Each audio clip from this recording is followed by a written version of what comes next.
नमस्कार दोस्तों, स्वागत है आपका हमारे चैनल में।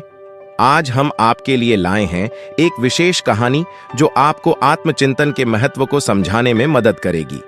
यह कहानी भगवान बुद्ध की है, जो हमें सिखाती है कि कैसे हमें अपनी सोच को सही दिशा में ले जाना चाहिए। तो आइए, बिना किसी देरी के शुरू करते हैं। बहुत समय पहले की बात है। भगवान बुद्ध अपने शिष्यों के साथ एक गांव में यात्रा कर रहे थे। एक दिन जब वे एक पेड़ के नीचे आराम कर रहे थे, एक व्यक्ति उनके पास आया और बोला, भगवान, मैं बहुत परेशान हूं। मेरे मन में हमेशा नकारात्मक विचार आते हैं और मैं उन्हें रोक नहीं पाता। कृपया मुझे मार्ग दिखाएं।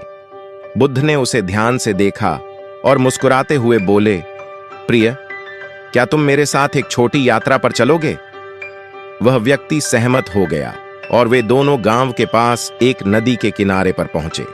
नदी के पास पहुंचकर बुद्ध ने उस व्यक्ति से कहा, इस नदी को देखो।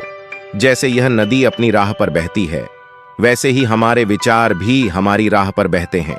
परंतु क्या तुमने कभी सोचा है कि इस नदी का पानी कैसे साफ और निर्मल रहता है?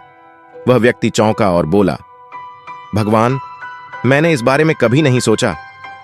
कृपया मुझे बताइए।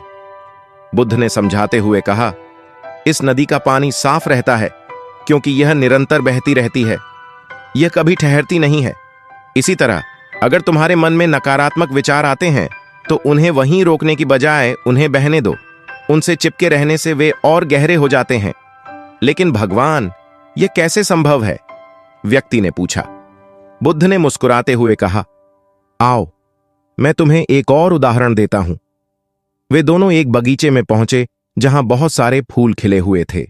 बुद्ध ने एक फूल को हाथ में लिया और कहा, देखो, यह फूल कितना सुंदर है, परंतु अगर मैं इस फूल को तोड़कर अपने पास रख लूं तो यह कुछ दिनों में मुरझा जाएगा। वहीं अगर मैं इसे इसकी जगह पर छोड़ दूं तो यह लंबे समय तक खिलता रहेगा और इसकी सुगंध पूरे बगीचे में फैलती रहेगी। हमारे विचार भी ऐसे ही होते हैं। अगर हम नकारात्मक विचारों को पकड़कर रखते हैं तो वे हमें भीतर से मुरझा देते हैं, लेकिन अगर हम उन्हें जाने देते हैं तो हमारे मन में सकारात्मकता और शांति बनी रहती है। वह व्यक्ति समझ गया और बोला, भगवान, अब मैं समझ गया हूं। मुझे अपने नकारात्मक विचारों को बहने देना चाहिए, जैसे नदी का पानी बहता है, और उन्हें पकड़े नहीं रहना चाहिए। बुद्ध ने सिर हिलाते हुए कहा, बिल्कुल सही। याद रखो, आत्मचिंतन के द्वारा हम अपने मन को शांत और स्पष्ट कर सकते हैं। जब भी तुम्हारे मन में नकारात्मक विचार आएं, उन्हें पहचानो, पर उन्हें पकड़कर मत रखो। उन्हें बहने दो और अपने मन को निर्मल रहने दो।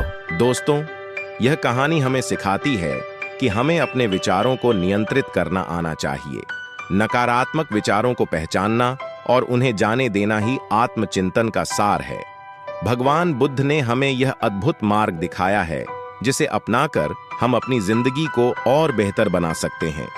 अगर आपको यह कहानी पसंद आई हो तो हमारे चैनल को सब्सक्राइब करें और इस वीडियो को लाइक और शेयर करें। अपने विचार हमें कमेंट्स में जरूर बताएं। धन्यवाद।